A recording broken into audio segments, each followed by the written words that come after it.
Saludos amigos, bienvenidos a una nueva edición de nuestro programa Conociendo el Derecho Penal aquí en Justicia TV, el canal de los jueces del Perú. En esta ocasión queremos abordar el significado y las características de los castigos penales. ¿Cómo es que el Estado sanciona a quienes realizan una conducta que la ley califica como delito o como falta penal? Para tratar este importante tema nos acompaña el profesor Luis Ichmeza, a quien le damos la bienvenida y agradecemos su disposición a acompañarnos.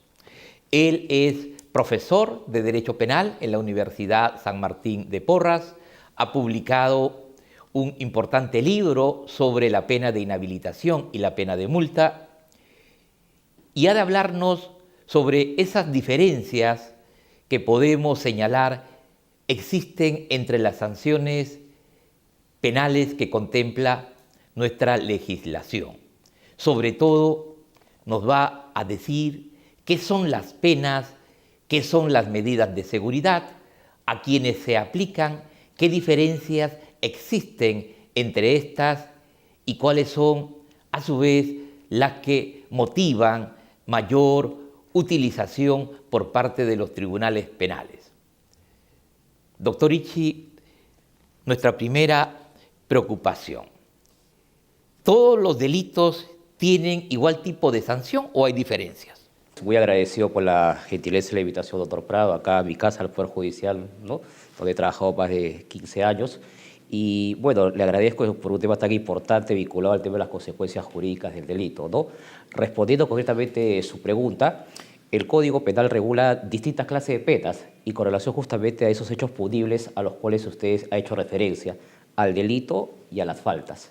Entonces, el Código Penal estableció un abanico de consecuencias jurídicas del delito vinculado primero las penas aplicables a los imputables y las llamadas medidas de seguridad a los inimputables o imputables relativos. ¿Quiénes son imputables e imputables relativos? El Código Penal de 1991 establece consecuencias jurídicas aplicables a los delitos y obviamente también a las faltas, que son los hechos punibles que regula el artículo 11 del Código Penal al cual hace referencia la parte general. Y en el tema justamente de las penas son aplicables a los imputables y las medidas de seguridad a los inimputables o imputables relativos. En el tema vinculado a las penas aplicables a los imputables, la primera opción que habría obviamente que definir es quién es un imputable. El imputable es aquel que tiene una capacidad de culpabilidad, que puede justamente entender la conducta antijurídica que ha realizado, puede captar el mensaje de la norma y que el Código Penal también paralelamente establece como un imputable al mayor de 18 años.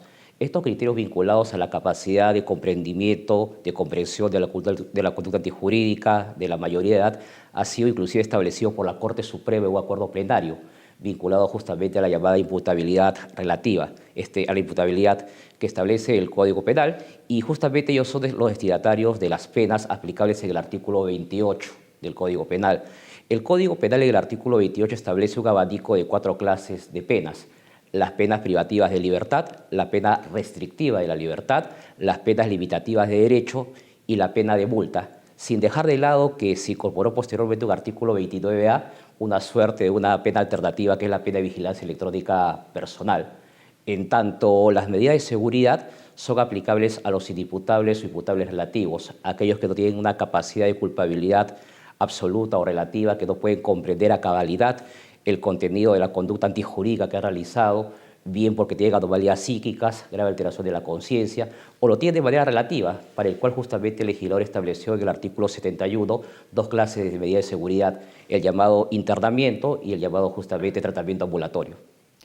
Eso quiere decir que el derecho penal nacional diferencia a las personas en atención a su capacidad para entender que están cometiendo un delito, y eso hace que hablemos de personas imputables cuando tienen esa capacidad de entender que se prohíbe una conducta delictiva y que además tienen la capacidad de decidirse a ejecutarla, frente a aquellas otras que, como usted ha señalado, tienen en cambio una anomalía psíquica, padecen una enfermedad mental, pero también pueden realizar conductas que la ley califica como delitos.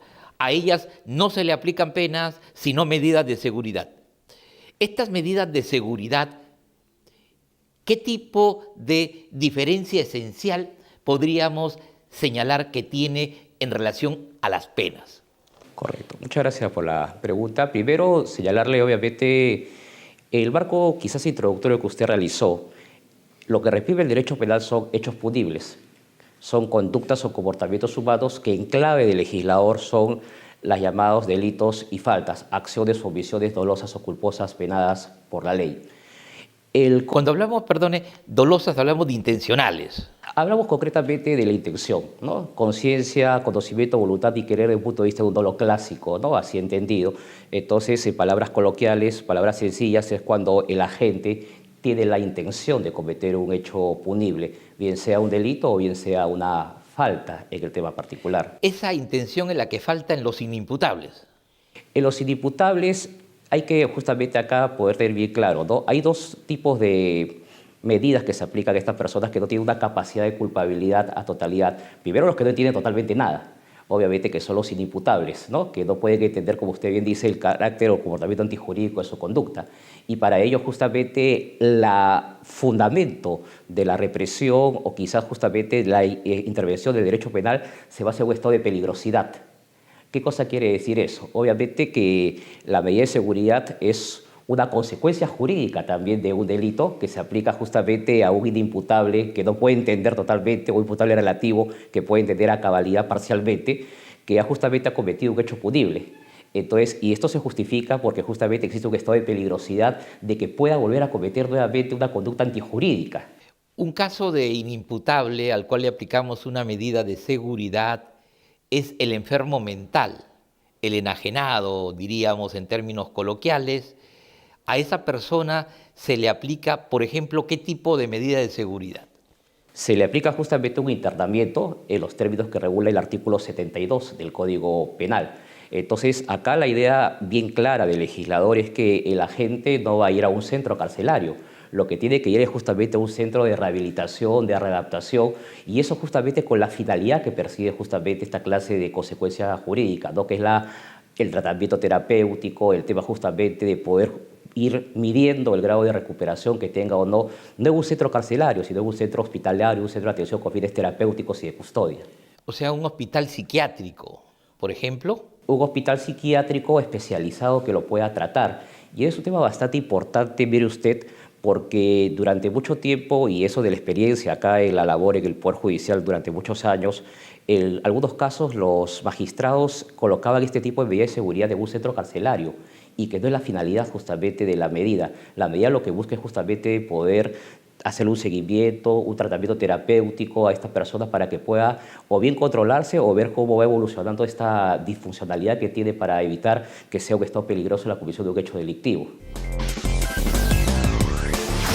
Hemos visto cómo en nuestro país hay penas y medidas de seguridad. Iremos a una pausa para seguir conversando con nuestro invitado, el doctor Luis Ichimeza.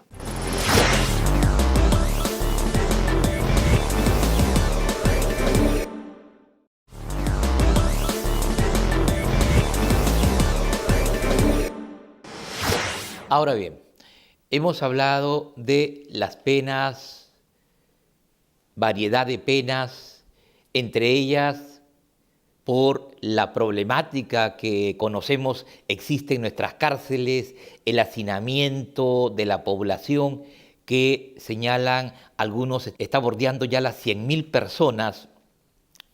¿Qué otras penas son importantes? Le agradezco a usted la gentileza de la pregunta porque le puedo responder de manera fáctica. En mi condición de funcionario público, cuando trabajaba en el Ministerio de Justicia, estuve directamente vinculado a esta situación problemática de las cárceles, donde justamente el tema es que durante mucho tiempo la visión era de colocar siempre pena privativa de libertad y pena privativa de libertad de carácter efectiva. Entonces, a veces habían delitos de poca bagatela, de mediana bagatela, donde el legislador siempre había previsto medidas alternativas como la suspensión, la reserva del fallo condenatorio, la prestación, la limitación, que no se aplicaban. Entonces, frente a ello, obviamente, se han estado planteando modificaciones frente a estas problemáticas de hacinamiento, sobrepoblación carcelaria que usted señala. Y concretamente podríamos señalar las medidas limitativas de derecho, aquellas sanciones que implican un castigo para el condenado, pero que no va a ir a un centro carcelario, sino que justamente por lo nibio del delito, por la condición personal de la gente, va a cumplir justamente esta sanción fuera de cárcel. Nos referimos concretamente en las penas limitativas de derecho a la prestación de servicios a la comunidad, a la limitación de días libres, por ejemplo. Estas clases de penas se enmarcan dentro de lo que un momento del desarrollo penal, sobre todo Roxin, planteaba la llamada diversificación. Y esta diversificación implicaba de que la gente no vaya a la cárcel por justamente delitos nibios de poca bagatela, sobre todo por los efectos nocivos que trae actualmente la cárcel. La cárcel no rehabilita, no se resocializa, no se cumple con los fines del artículo 9 del título preliminar. Entonces, la prestación y la limitación de días libres son, por ejemplo, para empezar, penas limitativas de derecho que permiten resocializar a la gente en estado de libertad que en cárcel. Importante, ¿no? Se trata de penas que implican la afectación de otros derechos del condenado, particularmente la prestación de servicios a la comunidad y la limitación de días libres afectan el tiempo libre del condenado, ¿no? Este tiene que ir a prestar servicios a favor de la comunidad, servicios públicos, los fines de semana. Es pues muy importante esta pena, sin embargo, no es pues la preferida de la población nacional, porque todos los sondeos de opinión nos registran siempre una actitud más bien orientada a que haya un castigo severo de los delincuentes. ¿Y qué cosa podemos decir de la pena de multa, la pena pecuniaria? La pena pecuniaria de multa es una pena que fue también regulada en el artículo 28 del Código Penal. Sus orígenes justamente están vinculados también como una especie de una medida alternativa, ¿no? Pero posteriormente se ha constituido en una... Cuando hablamos, perdón, doctor Ichi, de medida alternativa, estamos pensando en que podría ser una alternativa a la cárcel, sustituir la cárcel. Así es, a la pena privativa de libertad efectiva en sus orígenes, ¿no?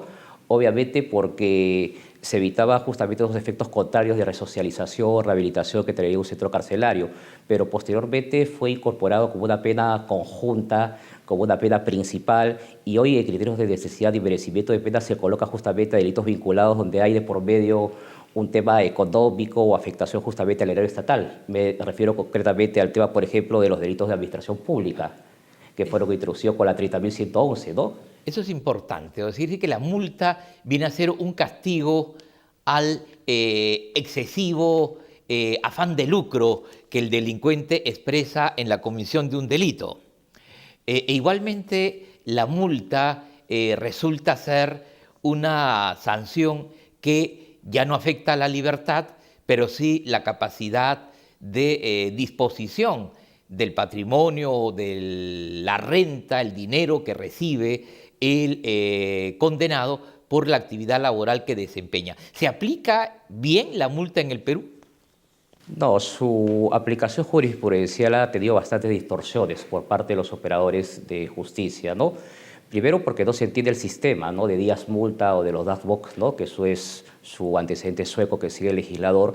En cuanto al sistema, ¿no?, el código, si bien es cierto, establece un criterio de determinación que son los días multa, no es finalmente la multa. El código es bien claro en el artículo 41, le dice la pena es una suma de dinero que se paga al Estado.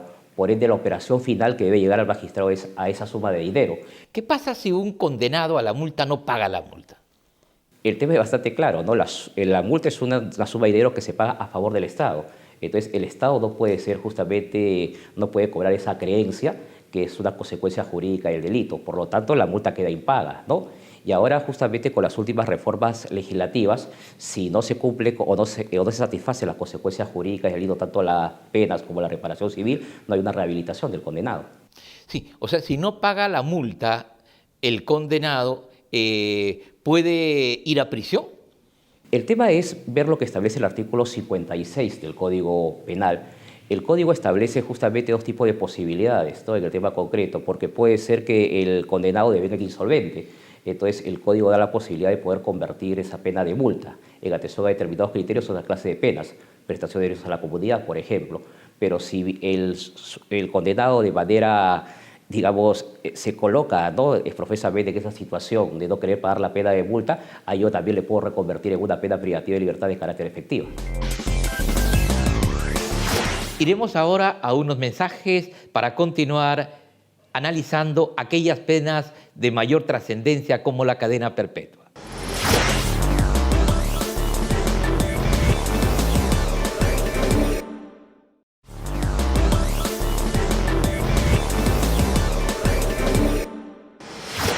Los delitos contra la administración pública que hizo usted mención tienen una característica esencial. Son ejecutados por funcionarios públicos, por personas que tienen un poder delegado del Estado, que ejercen a nombre de él la administración, el gobierno, el uso de los recursos públicos. Y para ellos se ha diseñado la llamada pena de inhabilitación como una sanción preeminente. ¿Por qué? Porque justamente, como usted bien señala, son delitos de infracción de deber. El agente obviamente comete el hecho delictivo, el agente no es cualquier persona, es un sujeto especial, o es un funcionario o es un servidor público, y obviamente defrauda la confianza que deposita en el Estado y la actividad funcionarial que realiza. Entonces, no solamente estamos hablando de una pena privativa de libertad, sino que justamente tiene que haber una pena de inhabilitación para evitar que la gente vuelva nuevamente a un cargo público, al menos por un periodo de tiempo, para obviamente poder rehabilitar y verificar si obviamente el agente ha podido rehabilitar, resocializar y podrá ejercer una función pública. Distinto es cuando las últimas modificaciones han planteado una inhabilitación de carácter perpetua para determinados delitos funcionariales, sobre todo en atención al monto de lo apropiado y sobre todo cuando está vinculado a organizaciones criminales o programas de apoyo asistenciales o fines, ¿no?, sociales. Esa inhabilitación perpetua que fue tan voceada por los políticos al inicio del actual régimen y gobierno, ¿es lo que se menciona una muerte civil realmente? No. Personalmente, dos cosas concretas. Quien le habla nunca ha estado de acuerdo con las penas de carácter definitivas o perpetuas. Eso para mí va en contra de un Estado social, democrático, de derecho y obviamente critica la propia naturaleza de la medida que se establece. Y segundo, una muerte civil implicaría justamente anularla de toda clase de derechos al condenado, ¿no? El condenado puede ejercer otro tipo de actividad, otro tipo de función, obviamente para poder subsistir, para poder desarrollarse, pero no necesariamente vinculado a la función pública. Del punto de vista particular, eso no es una muerte civil. ¿Esta inhabilitación perpetua cuánto tiempo dura? Esta inhabilitación perpetua, regulado justamente como referencia en el artículo 38 del Código Penal, tiene la posibilidad justamente de una revisión justamente cada periodo de tiempo por parte, obviamente, para ver si el agente se ha podido ¿Cada cuánto tiempo? Me parece que el código establece una especie de 20 años aproximadamente. Después de 20 años se va a revisar. Una revisión. Para hacerla cesar. Para hacerla cesar o para evaluarla en el tema concreto, ¿no?, de justamente cómo se ha ido dando la conducta o el comportamiento del funcionario o servidor público. Hoy en día tenemos un alto registro de personas condenadas a cadena perpetua, sobre todo por delitos graves como la violación de menores. ¿En qué consiste esta pena de cadena perpetua? ¿Y qué es la diferencia de otras penas privativas de la libertad? Bueno, para empezar, obviamente, una pena de cadena perpetua es una pena indeterminada. El Código Penal de 1991, cuando se instaura el artículo 29 del Código Penal, solamente estableció una pena privativa de libertad temporal, que iba desde los 2 días hasta los 25 años. Porque obviamente el artículo 9, el título preliminar, un postulado básico, un principio rector, señalaba que la pena tiene función preventiva, protectora y resocializadora.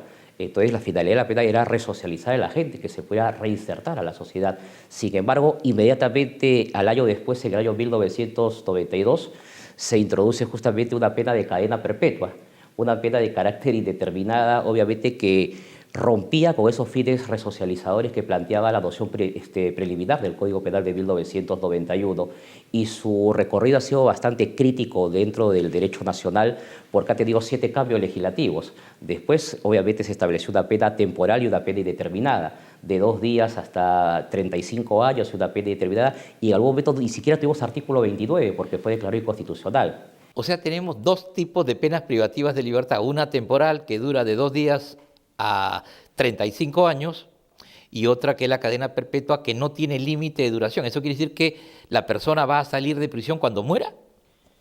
Existe también la posibilidad de una revisión, también crítica por la cantidad de los años, que es de cada 35 años, de que se pueda revisar justamente esa pena privativa de libertad y de carácter indeterminada, ¿no? Y eso de por sí justamente es un tema inviable, ¿no? Porque obviamente por la edad de la gente que tiene la comisión de hecho delictivo, ya la gran mayoría no llega a esa edad y ya fallecen dentro del centro carcelario, ¿no?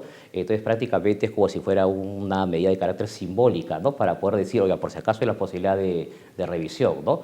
Lo más grave de todo es que la gran mayoría de los delitos últimamente nadie niega la gran afectación a los bienes jurídicos, nadie niega la importancia de poder salvaguardarlo, pero también nadie niega que no es obviamente la medida más idónea recurrir justamente prima ratio o sola ratio al derecho penal y sobre todo penas privativas de carácter indeterminadas. Sobrecarga el aparato carcelario y obviamente la posibilidad de poder tener otras medidas alternativas de curación.